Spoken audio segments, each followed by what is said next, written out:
నుంచి బయటికి రావాలన్న బ్రిటన్ ప్రజల తీర్పు యూరోప్ లో పెను మార్పులకు దారితీసే అవకాశాలు కనిపిస్తూ ఉన్నాయి. కలిసికట్టుగా ఉంటూ సమీకృత అభివృద్ధి లక్ష్యంగా సాగిన EU అస్తిత్వం అనే ప్రమాదంలో పడింది. బ్రెగ్జిట్ ఎఫెక్ట్ తో మరిన్ని EU దేశాల్లో నిరసనలు పెరిగిపోతూ ఉన్నాయి.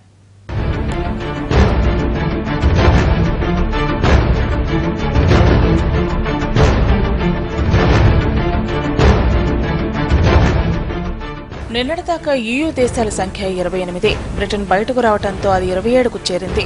అయితే ఇది ప్రారంభం మాత్రమే అనిపిస్తోంది. ఈ ఒక్క అడుగు మొత్తం యూరోపియన్ యూనియన్ కూటమినే కూల్చేసేలా కనిపిస్తోంది. EUలో నుంచి బయటకు వచ్చేయాలంటూ బ్రిటన్ ప్రజలు ఇచ్చిన తీర్పు ఇతర సభ్య దేశాల్లోని వేర్పాటువాదులకు ఊపిరినిచ్చింది.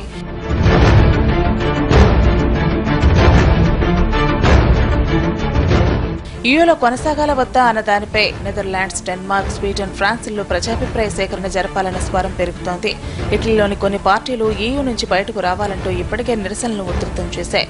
నెదర్లాండ్స్ PVV పార్టీ ఇదే అంశం ప్రధాన అజెండాగా రానున్న ఎన్నికల్లో పోటీ చేస్తామని ప్రకటించింది. రెఫరెండం నిర్వహించాలన్న ఒత్తిడి ఫ్రాన్స్ పైన పెరుగుతోంది. EU వల్ల తాము ఎంతో నష్టపోతున్నామని కొన్ని సభ్య దేశాలు వాదిస్తున్నాయి. యూరో కరెన్సీ పైన కొన్ని దేశాలు అసంతృప్తి వ్యక్తం చేస్తున్నాయి.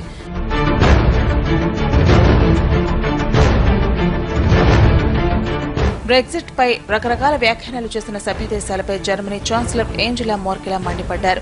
ఇది బాధాకరమే అయినా బ్రిటన్ ప్రజల తీర్పును గౌరవించాలన్నారు. దీనివల్ల లేనిపోని గందరగోళం తలెత్తుందని హెచ్చరించారు. EU అగ్రనేతలు కూడా సభ్యదేశ ప్రధానులతో చర్చలు జరుపుతున్నారు. 27 దేశాలు కలిసికట్టుగా ఉండాలంటున్నారు. EU నుంచి బయటకు వచ్చేస్తామని గతంలోనూ కొన్ని దేశాలు ప్రకటించాయి. అయితే ఆ తర్వాత వచ్చే ఇబ్బందులను దృష్టిలో పెట్టుకుని బలవంతంగా కొనసాగుతున్నాయి.